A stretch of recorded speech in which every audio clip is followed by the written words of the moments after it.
सक्रिय हुई कांग्रेस। जी हां, राजधानी भोपाल में कांग्रेस पॉलिटिकल अफेयर कमेटी और प्रदेश कार्यकारिणी की बैठक शुरू हो चुकी है। इस बैठक में 2026 के चुनावी रोडमैप पर मंथन किया जा रहा है। वहीं बूथ स्तर पर संगठन को और भी मजबूत करने, इसके साथ ही सक्रिय करने की रणनीति भी बनाई जा रही है। आगामी चुनावों की चुनौतियों और पार्टी की तैयारियों पर फोकस रखा जा रहा है। इस बैठक में पीसीसी चीफ जीतू पटवारी, नेता प्रतिपक्ष उमंग सिंघार और प्रदेश प्रभारी हरीश चौधरी, इसके साथ ही पूर्व मुख्यमंत्री दिग्विजय सिंह सहित वरिष्ठ नेता भी मौजूद हैं। और बता दें कि कांग्रेस के कई पदाधिकारी भी इस बैठक का हिस्सा बने हैं। आपको बता दें कि राजधानी भोपाल में मध्य प्रदेश कांग्रेस अब सक्रिय हो गई है। आगामी चुनावों को लेकर, इसके साथ ही 2026 की तैयारियों को लेकर कांग्रेस ने भी तैयारियां शुरू कर दी हैं। आपको बता दें कि आने वाले समय में विधानसभा चुनाव एक बार फिर से होने, जिसको लेकर अब कांग्रेस अभी से ही तैयारियों में जुटी हुई है। आपको बता दें कि कांग्रेस अपने संगठन को मजबूत करने, इसके साथ ही अपने संगठन में बदलाव करने के लिए लगातार कार्य कर रही है।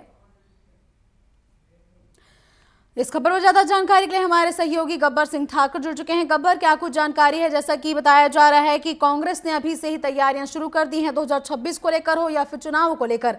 बैठक में क्या कुछ निर्णय लिए जा सकते हैं पार्टी को लेकर?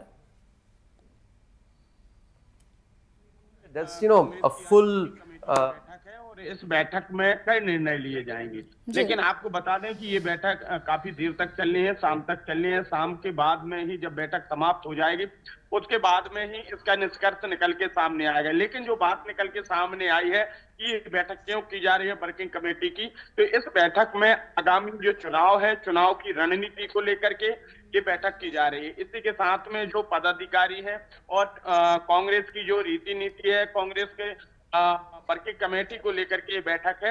इस बैठक में कहा जाए कि जीतू पटवारी चूंकि शामिल हुई है, पीसीसी चीफ है, इसी के साथ में नेता प्रतिपक्ष उमंग सिंघार वह भी इसमें शामिल हुए हैं। राज्यसभा सांसद और पूर्व मुख्यमंत्री दिग्विजय सिंह भी है इसमें, हरीश चौधरी भी हैं और तमाम जो कहा जाए कि कांग्रेस के पदाधिकारी हैं वह भी हैं। कमलेश्वर पटेल भी इसमें है जो सीडब्ल्यूसी के सदस्य हैं। इसी के साथ में आपको बता दें कि कल दिल्ली में भी बैठक है और इस बैठक में जीतू पटवारी, उमंग सिंघार भी जाएंगे। उसके बाद में ही परसों जब जीतू पटवारी दिल्ली से लौट के आएंगे, उसके बाद में उसकी जानकारी दी जाएगी कि दिल्ली में जो बैठक हुई है उस बैठक में क्या निर्णय निकला है। इसी के साथ में जो आज बैठक हो रही है वर्किंग कमेटी की बैठक है, ये बैठक सारे दिन चल रहा है। शाम को बताया गया है कि करीबन 5 बजे के आसपास में की जानकारी दी जाएगी। हालांकि जो कांग्रेस कार्यालय में बैठक हो रही है, प्रदेश से तमाम जो कांग्रेस के पदाधिकारी हैं वो आए हुए हैं, शामिल हुए हैं और मध्य प्रदेश की रणनीति, इसी के साथ में जो मध्य प्रदेश के जो जिले हैं, तहसील है, यहाँ की पूरी गतिविधि भी जानी जाएगी। तो वहाँ की स्थिति क्या है, उसके साथ में ही जो आगामी रणनीति है इनकी, जो आगामी विधानसभा चुनाव को लेकर के, तो इस चुनाव को लेकर के अभी से रणनीति तैयार की जा रही है कि किस तरह से हमें मध्य प्रदेश में जीतना है और अपनी सरकार बनानी है। सबसे बड़ी बात यह और चुनौती की बात यह है कि जहां कांग्रेस अपने कहा जाए कि विधायकों को लाती है, या यूं कहे कि कांग्रेस जहां से जीतती है वो कोई बड़ी बात नहीं है। बड़ी बात यह है कि जहां से कांग्रेस के विधायक जीतते थे पर वो हार गए। क्यों हारे हैं, क्या कारण है? उनमें से कहा जाए कि जीतू पटवारी भी एक हैं, भले ही वो पीसीसी चीफ है लेकिन वह भी हार गए थे। तो इन जगहों पर विशेष फोकस किया जाएगा, वहां देखा जाएगा कि आखिर यहाँ कमियां क्या रही हैं, कौन सी कमी रही है, उस कमी को पूरा किया जाएगा ताकि वहां से कांग्रेस के लिए जीत हासिल हो। इसी के साथ में बीजेपी की जो सीटें हैं उन सीटों पर भी देखा जाएगा कि वह सीटों पर कैसे कांग्रेस आए। कई ऐसी सीटें हैं विशेष तौर से मध्य प्रदेश में कि जहां बीजेपी लगातार जीतती चली आती है। विशेष तौर पे अगर हम बात करें कि जो बीजेपी जहां से जीतती है, जैसे ग्वालियर है, ग्वालियर संभाग से कई जगह से बीजेपी जीतती है, विशेष तौर से ग्वालियर से ही। बुंदेलखंड की बात करें तो बुंदेलखंड का सागर जिला है, सागर जिले में ही अगर कहा जाए कि 4-5 विधायक इनके होते हैं और लगभग जीतते ही हैं। तो यहाँ पर विशेष तौर से कांग्रेस को फोकस करना है। जैसे पिछले विधानसभा चुनाव में आया कि जो पुराई विधानसभा है वहां से भूपेंद्र सिंह है, चूंकि बीजेपी ने उनके लिए मंत्री नहीं बनाया, ये अलग बात है, लेकिन वो लगातार जीत रहे हैं और उनका अच्छा खासा दबदबा भी है। वहां पर देखा जाए कि कांग्रेस के लिए कोई कैंडिडेट नहीं मिल रहा था, तब दिग्विजय सिंह वहां पर गए थे और उन्होंने वहां से एक बयान दिया था कि अगर यहाँ से हमें कोई कैंडिडेट नहीं मिलता जी। है तो मैं खुद चुनाव लड़ूंगा। हालांकि उसके बाद में फिर एक दूसरी लड़की को उतारा गया था वहां से, और लेकिन ये अलग बात है कि कांग्रेस वहां से हारी थी। इसी तरह से बीना की हम बात करें तो बीना में भी इसी तरह से है कि बीना में भी लगातार बीजेपी के विधायक निकल के सामने आते हैं। ये अलग बात है कि बीजेपी के लोगों ने ये निकल के सामने आए थे कि महेश राय को हरा था, और उसके बाद में ये चूंकि बीजेपी में ही गुटबाजी हो गई थी, इस वजह से वहां से जो महेश राय है उन्हें हरा दिया था और कांग्रेस से निर्मला सप्रे को जिता दिया था। लेकिन निर्मला सप्रे कुछ दिन के बाद में बीजेपी में चली गई। ये अलग बात है कि उन्होंने कांग्रेस से इस्तीफा नहीं दिया है, मामला है जो कि कोर्ट में चल रहा है। इधर दूसरी तरफ हम बात करें नरियावली की, तो नरियावली से भी लगातार बीजेपी के ही विधायक निकलते हैं।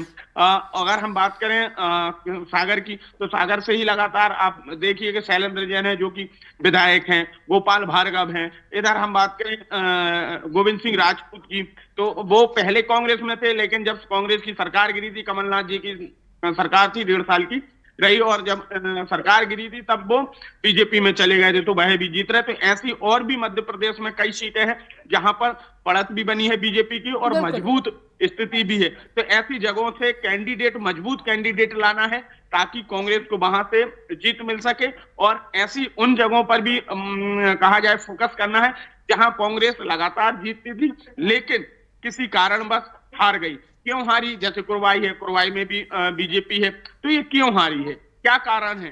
जीतू पटवारी खुद हार का सामना कर चुके हैं, तो उनके जो छोटे भाई कहे जाते हैं कुणाल चौधरी, वह भी हार का सामना कर चुके हैं। तो ऐसे तमाम लोग हैं।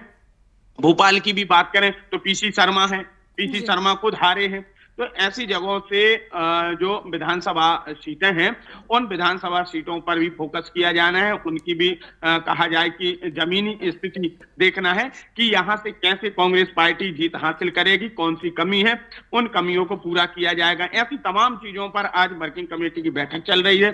बैठक में तमाम बिल्कुल, ये तो हो गई बैठक की बात, गब्बर चुनाव की बात, लेकिन क्या आपसी सहमति को लेकर भी इस दौरान चर्चा की जा सकती है? क्योंकि कई बार इन कांग्रेस नेताओं के बीच आपसी मतभेद की खबरें भी सामने आती है, तो क्या आपसी मतभेद मिटाना भी इस बैठक का अहम मकसद हो सकता है? जी बिल्कुल, ये बात भी आपने बहुत अच्छी बात बोली है कि आपसी मतभेद तो बिल्कुल स्वाभाविक है। देखिए, कोई भी पार्टी होती है, कोई भी संगठन होता है, तो मतभेद उसमें होते ही हैं, क्योंकि जब 4 लोग मिलते हैं तो स्वाभाविक है कि अलग अलग बात होती है, अलग अलग मन और होता है, तो वो मन मतभेद में बदल जाता है। ये अलग बात है कि बीजेपी में भी होता है, लेकिन बीजेपी का मतभेद बाहर निकल के सामने नहीं आता है, लेकिन कांग्रेस में देखने में भी आता है और सुनने में भी आता है कि वो कार्यालय में ही नहीं, कार्यालय के बाहर यानी सड़क तक आ जाता है, और सड़क तक मतभेद आपको देखने को मिलता है। वाद विवाद भी होते हैं, प्रदर्शन भी होने लगते हैं, ये तमाम चीजें देखने को मिलती हैं। तो ये जो कांग्रेस में है, इसे भी कांग्रेस को सुधारना होगा। अगर ये जो देखिए मतभेद चलते ही है, लेकिन वो मतभेद बाहर नहीं आना चाहिए, जनता के बीच में नहीं जाना चाहिए, जनता को उसकी भनक नहीं लगना चाहिए कि पार्टी में, संगठन के अंदर किसी नेता में, पदाधिकारी में, किसी मंत्री में कोई वाद विवाद चल रहा है या इनमें मतभेद है, क्योंकि उसका फायदा दूसरी पार्टी, दूसरा संगठन चाहे कांग्रेस हो या अदर पार्टी। लेकिन जो कांग्रेस का मत बाहर निकल के आता, ये एक बहुत बड़ी कमी है कांग्रेस के लिए, इसे दूर करना चाहिए कांग्रेस को। अगर नहीं करती है तो उसका दूसरी पार्टियां फायदा उठा लेती हैं, दूसरे नेता फायदा उठाते हैं, दूसरे संगठन फायदा उठाते हैं। जी बिल्कुल, जो है कांग्रेस को आपसे सहमति बनाना और अपने संगठन को मजबूत करने की बेहद आवश्यकता है। देखने वाली बात यह होगी कि इस बैठक के बाद क्या कुछ निर्णय निकल कर सामने आते हैं। फिलहाल तमाम जानकारियों के लिए आपका धन्यवाद गब्बर।